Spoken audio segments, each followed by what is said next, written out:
Today we're diving into one of the most controversial and fascinating topics in modern Christianity. Miracles that allegedly happen today. Not the miracles from 2,000 years ago that we read about in the Bible, but miracles happening right now in the 21st century. Now, I know this topic divides people. Some of you believe miracles happen regularly. Others think miracles ended with the apostolic age. Some are skeptical of all miracle claims, and some are open-minded but cautious. Whatever your position, I want to look at some of the most compelling cases that have been documented and investigated, and we'll explore what they might mean. Let's start with medical miracles, specifically healings that doctors can't explain. One of the most documented cases comes from Lourdes, France. Since 1858, when a young girl named Bernadette claimed to see visions of Mary, millions of pilgrims have visited Lourdes seeking healing. Thousands have claimed to be healed. But here's what's interesting. The Catholic Church doesn't accept most of these claims as miracles.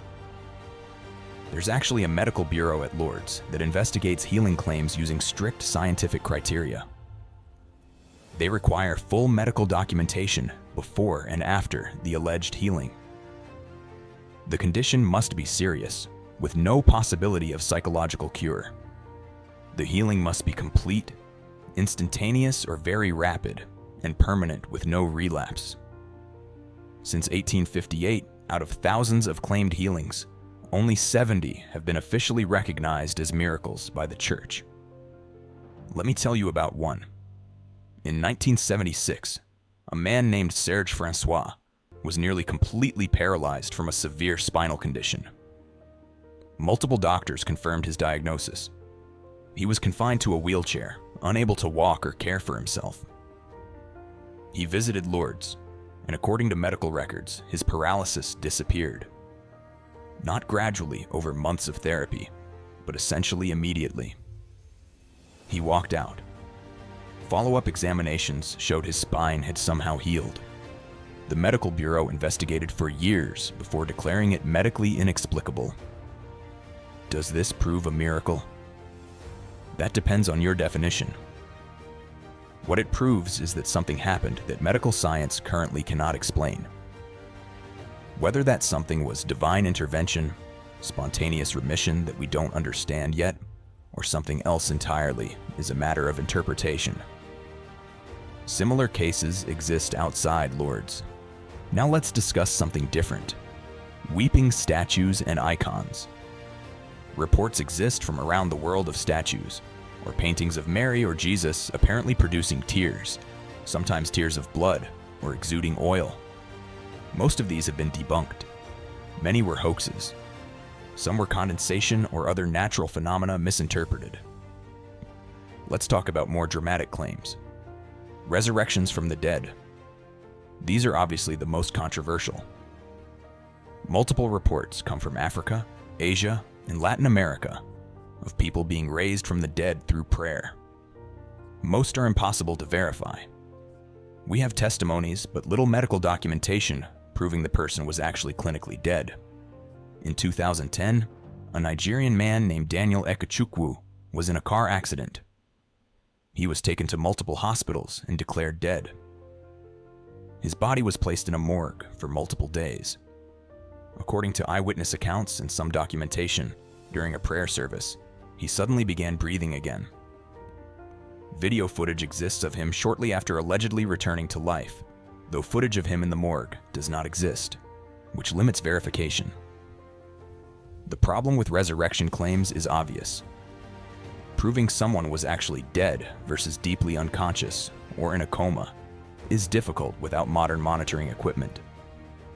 And in many places where these miracles are reported, such equipment isn't available. So while the testimonies are powerful and sincere, objective verification is nearly impossible. Now I want to discuss something less sensational, but perhaps more verifiable. Claimed miracles in response to prayer studies. Several scientific studies have attempted to determine whether prayer affects healing outcomes. The results are mixed and controversial. Some studies have shown positive correlations between prayer and healing. Others have shown no effect. Some have even shown negative effects, possibly because patients knew they were being prayed for and felt additional stress. The methodological challenges are enormous. How do you create a control group when people outside the study might be praying anyway? How do you measure prayer quality or faith? Can divine action even be measured scientifically? What we can say is that people who pray and have religious community involvement tend to have better health outcomes overall. Whether this is because prayer works miraculously or because religious community provides social support, hope, and healthy behaviors is debatable. Here's something important to address. Why do some people experience miracles while others don't? This is perhaps the hardest question. Faithful Christians pray desperately for healing and don't receive it. Others pray and apparently do receive miraculous intervention. This inconsistency troubles many people and can damage faith. Some suggest it's about the strength of faith, citing Jesus' words about faith moving mountains. But this creates a cruel theology where sick people who don't heal are blamed for insufficient faith. Others suggest God has purposes we don't understand, that some are healed and others aren't according to divine wisdom beyond our comprehension. Still others suggest that miracles are rare by nature, that God typically works through natural processes, and miraculous intervention is the exception rather than the rule. The Bible itself acknowledges this tension. Paul had a thorn in his flesh he prayed repeatedly to have removed, and God said no. Timothy was encouraged to use wine for his stomach problems rather than being miraculously healed. Not every prayer for healing was answered with immediate miracle, even in biblical times. So what should we make of modern miracle claims? Here's my balanced take. First, we should be appropriately skeptical. Many miracle claims fall apart under investigation.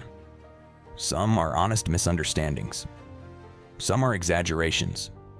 Some are outright fraud. We honor God through honest investigation, not by credulously accepting every claim. Whether or not dramatic miracles happen, God works in quieter ways constantly.